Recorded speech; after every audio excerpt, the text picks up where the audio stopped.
Welcome back to News Geelong as we continue with our local coverage of news in and around, yes, our great city of G-W-E-L-O-N-G, just in case you've forgot how to spell it, Geelong. Anzac Day 2010 was the 95th anniversary of the landing of the Australian and New Zealand Army Corps at Gallipoli at 4:27 a.m. on April 25, 1915. Meryl Friend reports. I'm here at the Memorial Foyer in Johnston's Park where the 76th annual Schools Anzac ceremony is being held.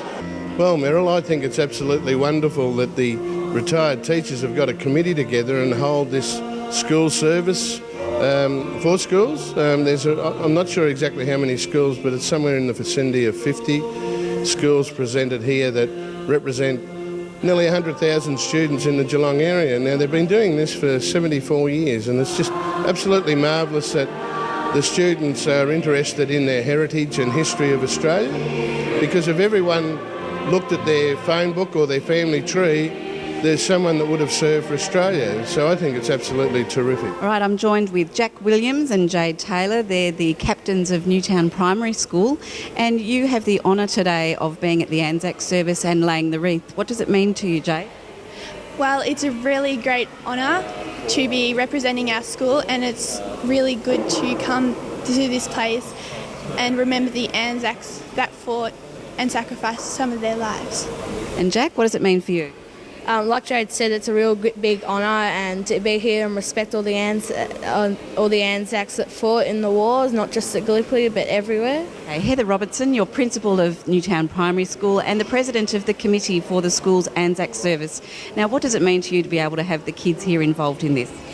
This function has been running for 76 years due to the generosity of past principals and past teachers who wish to deliver the message of Anzac to our schools. As an individual, it's very important to me that this message is passed across, because my father was in the RAAF during World War II, and it's in honour of his memory that I think that we should continue their story to be told. And our young people are very keen to know this story, and due to the commitment of the committee, we can guarantee that this message is passed on in an enduring way over the years to come. Well, I suppose to everybody like me, you think, gosh, I was only a kid when in fact, I was a kid when the war ended. I'd done a couple of years' service back home here because I was too young, but I was very, very young, and I carried on for another 30 years thereafter. But, you know, I remember being about this age, I think I do. And I'll never forget thinking, how should we get these young children and rattle their heads against the wall and tell them what it's all about?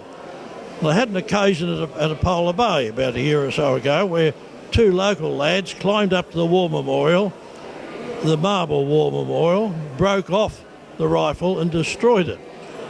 The local cop, of course, caught them and said, right, you two, you will pay for a new rifle. And they lined up a fella who could carve marble, believe it or not. See, all the early white statues were all done in Sydney on one firm of Italians. The Italians carved the marble and the women smoothed it all down. However, they lined this bloke up, but he came to me and said, I've got to carve a rifle. What's it look like? So I had to produce a 303 and say, here. So every time I go to a Polar Bay, I think of the two local boys and say, that's our rifle. I say, no, it's not, it's mine. Meryl Friend from Johnston's Park, News Geelong. Thank you, Meryl. Very gratifying to see the people of Geelong, particularly the younger people, still commemorate the understanding of Anzac Day each year. The Committee for Economic Development of Australia connects leaders of Australian organisations in order to promote the growth of Australia's economy, as Erin Pearson reports. Geelong played host to CEDA's Environment and Sustainability Conference on Friday down at the Mercure Hotel, with an exciting announcement to be released with a partnership between EPA Victoria and the City of Greater Geelong. Rick, we're down here at the conference today. How are you involved with all of this? Obviously down here talking a little bit about what you do. Can you tell me a bit about that? I'm just an attendee today. I work for Parsons Brinkhofer, an international environmental and engineering consultancy. And we're here out of interest because it's good to hear about what's happening in the environmental and sustainability field, because that's what we do, and we're looking to make some contacts and network and really promote our business and see where we can provide assistance primarily to potential clients who may or may not know what we do.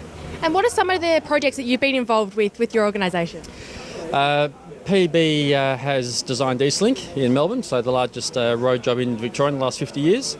And we've also completed the Gippsland Water Factory, which is a large water reuse factory in Gippsland near Traralgon, and it's the biggest in the Southern Hemisphere.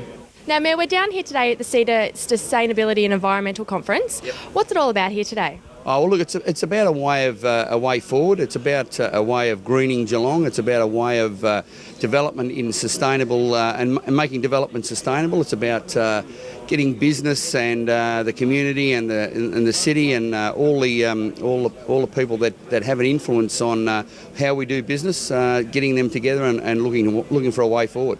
Now, we've got a full house down here today.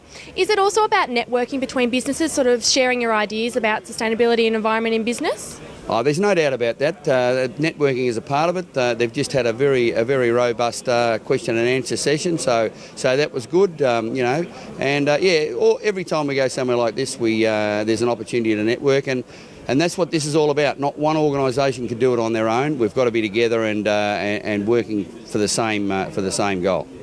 And we had a big announcement today. Can you share a little bit more about that with us, please? Yes, the announcement, whilst the detail around the announcement is still to be worked out, the announcement is that along with the state government and ourselves and our business partners, we're going to look at putting a group together that work on sustainability and a sustainable future for Geelong.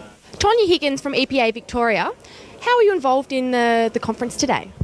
I'm here representing the Southwest office and been working with the city, with Mayor Mitchell and the councillors, as well as a variety of state government officials to talk about a collaboration to really position Geelong to take advantage of the opportunities at hand as far as future-proofing Geelong and making it a city that's livable and sustainable going forward.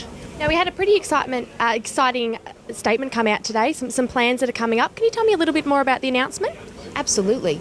So basically, we've made an agreement with the city and with the Committee for Geelong and obviously state government and EPA to basically take the next couple months to understand how we can partner and really come together to create a framework that allows Geelong to position itself as a sustainable community going forward. Erin Pearson down here at the Mercure Hotel for News Geelong. Thank you very much, Erin. As we go to a break on our Wednesday edition of News Geelong and return with news and sport after this.